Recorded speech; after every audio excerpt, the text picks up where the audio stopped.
O que o avião mais misterioso da Boeing tem a ver com aquela série de ficção Star Trek? Você vai entender nesse vídeo.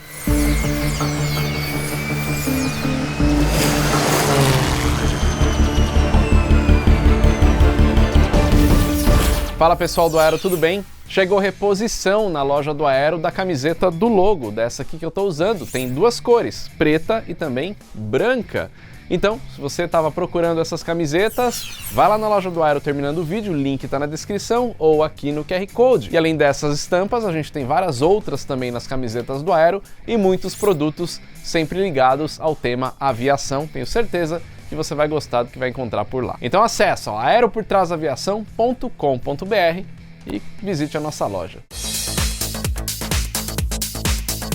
Aqui no Aero por Trás Aviação a gente já falou de várias aeronaves ao longo da história da aviação que foram projetos audaciosos, projetos estranhos, projetos misteriosos, projetos que ninguém sabia que estava acontecendo até um tempo depois da aeronave fazer os primeiros voos e entrar em operação nas Forças Armadas dos Estados Unidos, como por exemplo o SR-71 Blackbird. Nesse vídeo eu quero trazer a história de um outro avião que pouca gente conhece, quase ninguém sabe que isso daí existiu e foi um projeto ultra secreto dentro de uma fabricante chamada McDonnell Douglas lá nos Estados Unidos. Uma empresa que foi depois adquirida pela Boeing, por isso que esse avião é conhecido como Boeing YF-118G.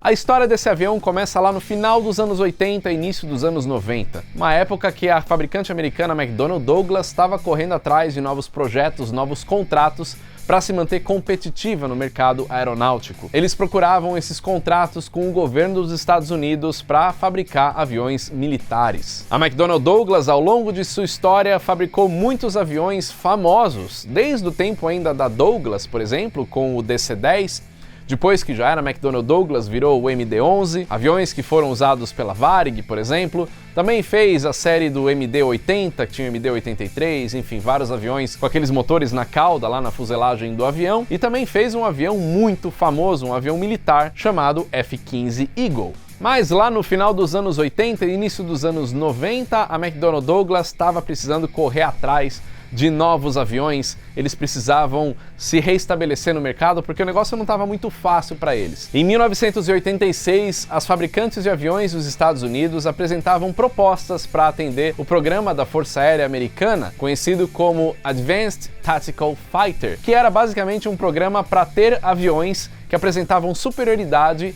aos oponentes, aviões da União Soviética, basicamente, como o MiG-29 ou como o Sukhoi Su-27, inclusive a McDonnell Douglas. Mas, no final das contas, a McDonnell Douglas acabou sendo excluída dessa disputa. Só que eles não ficaram muito tempo fora dessa disputa, porque logo depois eles se uniram com uma outra fabricante americana, a Northrop Grumman, e aí eles desenvolveram o projeto do IF-23, que acabou perdendo a concorrência para um outro projeto, lá da Lockheed Martin, que ficou conhecido como F-22 Raptor. A McDonnell Douglas precisava se recuperar dessas perdas. Os líderes da empresa decidiram que era hora deles focarem num novo tipo de projeto de furtividade, aviões furtivos, os stealth. Então, eles queriam criar um avião para testar esse tipo de tecnologia. Mas a ideia ali era testar a tecnologia furtiva atrelada a um baixo custo de desenvolvimento. E é justamente por isso que em 1992 a McDonnell Douglas lançou o programa de construção de um avião demonstrador de tecnologia, para testar como que seria essa furtividade num avião.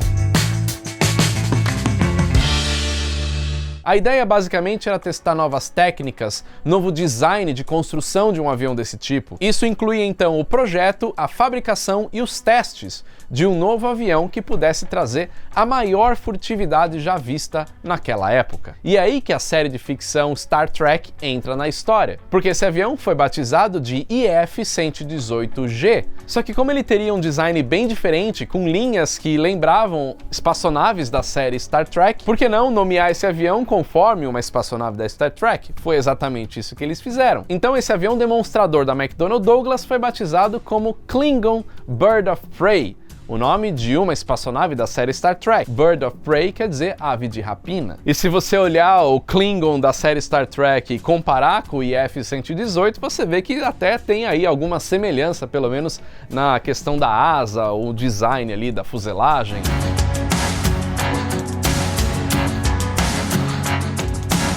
Basicamente, como o objetivo dessa aeronave era ser um demonstrador da tecnologia de furtividade, então eles criaram um desenho que pudesse ter a menor assinatura radar, o RCS. Ou seja, aparecer num radar inimigo, um avião voando ali, mas que pareça algo muito pequenininho como um mosquito. Basicamente, a furtividade desse avião naquela época, ela seria muito semelhante com aquilo que a gente conhece da furtividade do F-22 Raptor. Mas, como era um avião ultra secreto, não se sabe exatamente qual que seria essa furtividade, mas era um teste, era uma demonstração de tecnologia, um laboratório voador para mostrar essa furtividade. Só que quando a gente fala de uma aeronave furtiva, existe uma outra questão, além do formato do avião em si, que é a temperatura dos gases de saída do motor. Então, tudo isso tem que ser mascarado de alguma forma para que os radares infravermelhos não identifiquem que tem uma aeronave ali. Porque é claro que um mosquito não emitiria uma temperatura de 700 graus Celsius. Aí você vai falar da questão de velocidade e tal, mas vamos lembrar só que aqueles radares inimigos de identificação de aeronaves não identificavam a velocidade da aeronave. Então não tinha muito como saber exatamente o que estava voando ali. Então, para diminuir essa assinatura em radar infravermelho, eles colocaram o motor dentro da fuselagem e a entrada de ar fica logo atrás do canopy, uma configuração bem diferente também de qualquer outra aeronave. E aí exatamente como é que era essa saída de escape do motor na parte de trás, isso não ficou muito claro porque vamos lembrar que eu estou falando de uma aeronave ultra secreta ali da Boeing, por enquanto da McDonnell Douglas. Além disso, tem uma questão interessante também, que a pintura desse avião, ela foi pensada para que quem olhasse ele de fora à luz do dia não conseguiria identificar exatamente quais eram as linhas daquele avião.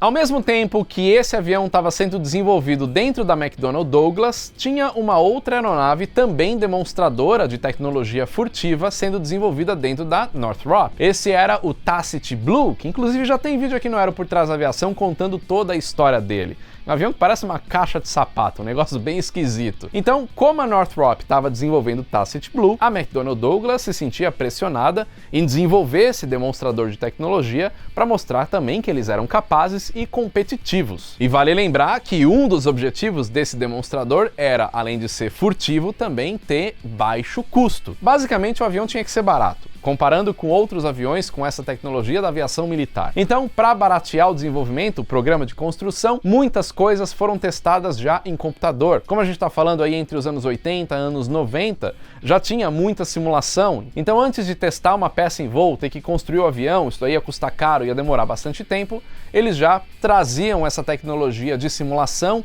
de aerodinâmica e outras questões do avião, para que eles pudessem voar com o avião já mais pronto. Todos esses esforços de simulação antes da construção acabou facilitando também o desenvolvimento do ferramental para fazer o protótipo do IF-118. A estrutura do Bird of Prey era feita basicamente de material compósito, de fibra de carbono, materiais que ajudam na absorção da onda de radar, muito mais eficiente do que aviões feitos de metal. E um outro esforço do fabricante, também para diminuir custo de desenvolvimento, era usar peças de prateleira. O que é isso? Peça de prateleira é aquela que já existe, que já foi usada em alguma outra aeronave e não precisa desenvolver do zero para equipar um novo avião. Então, o motor do Bird of Prey era o mesmo que equipa o Cessna Citation V, o Pratt Whitney JT-15D. O avião tinha o mesmo trem de pouso do King Air, o mesmo assento ejetável do Harrier, e vários componentes vieram de outros caças que já existiam. Então, isso, querendo ou não, reduz bastante o custo. Tanto é que o programa de construção desse demonstrador ficou em 67 milhões de dólares. Para o programa de construção de um avião, é barato demais até. Isso daí é o valor de mais ou menos 2 Boeing 737 naquela época. O propósito do avião era demonstrar tecnologia furtiva. Então ele não precisava voar bem, não precisava voar rápido, não tinha que carregar muito peso, não tinha que ter uma autonomia muito grande. E eles comprovaram isso quando o avião fez o seu primeiro voo lá na Área 51 em 1996. A asa tinha 7 metros de envergadura, era bem enflechada, um formato diferente. Isso mostrou que a sustentação desse avião não era tão boa assim. Mas tudo bem, não era o objetivo. O motor poderia até ser considerado fraco para um avião militar, um caça. 3.190 libras de empuxo. E o peso máximo de decolagem desse avião era de 3.350 quilos. A velocidade dele chegava por volta aí de 480 km por hora. O teto operacional, 20 mil pés, ou mais ou menos 6 mil metros. Então, assim, ele era de uma performance muito inferior comparando com qualquer caça daquela época. Lembrando que naquela época já tinha o F-18 voando, enfim, outros caças muito superiores. Mas o objetivo era o quê? Furtividade. O avião ser quase invisível na tela de um radar inimigo. E isso eles estavam conseguindo cumprir. No final das contas, o Bird of Prey fez 39 voos entre os anos de 1996 e 1999. O programa foi bem sucedido. A McDonnell Douglas conseguiu fazer aquilo que ela tinha proposto, que era demonstrar tecnologia furtiva. E foi inclusive isso que ajudou a sobrevivência da McDonnell Douglas até a sua aquisição pela Boeing no final dos anos 90. Só que o mais interessante é que tudo isso estava acontecendo nos bastidores de uma forma muito secreta dentro da fabricante. Tanto é que o projeto começou lá em 1992 e ele acabou se tornando público só em 2002, 10 anos depois. Só uma unidade do F-118G foi construída, o Bird of Prey, e ela pode ser visitada lá no Museu Nacional da Força Aérea dos Estados Unidos, na cidade de Dayton, no estado de Ohio. E apesar do avião estar lá disponível, você pode ver, dá para tirar uma foto lá quem visitar, ele está numa posição que fica bem difícil ver o que tem dentro da cabine. É que não existe nenhuma foto disponível do cockpit desse avião.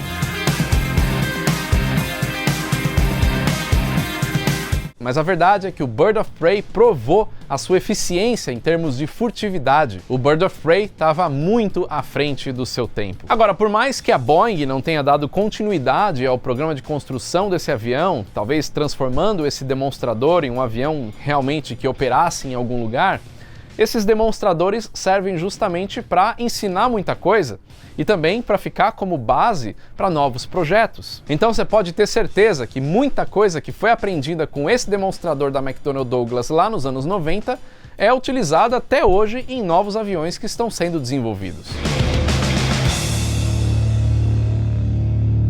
Mas é isso, quis trazer aí um pouquinho dessa história de um avião completamente diferente, que pouca gente sabe que existiu, e aqui no Aero por Trás da Aviação você vai encontrar muito disso. Eu tenho certeza que você já deve ter visto algum vídeo aqui de algum avião que você nunca tinha ouvido falar antes de assistir o nosso vídeo. Comenta aí qual avião que você descobriu a existência assistindo um vídeo do Aero por Trás da Aviação e se você gosta desse tipo de vídeo, né, mostrando essas tecnologias, esses aviões misteriosos perdidos aí ao longo da história da aviação. Se você quiser mais vídeos assim, não deixa de curtir, compartilhe o vídeo com quem você puder e também não deixa de seguir, se inscrever aqui no Aero por Trás da Aviação, não só aqui no YouTube, mas também nas nossas outras plataformas que tem no Facebook, Instagram, TikTok, Quai, em todo lugar que você escrever Aero por Trás da Aviação, a gente vai estar lá trazendo muito conteúdo, beleza? Agora que acabou o vídeo, Loja do Aero, disponível link aqui na descrição, aqui no QR Code, aeroportrasaviação.com.br, vai lá e já adquire a sua camiseta para fazer parte dessa família. É isso aí, valeu e até o próximo vídeo.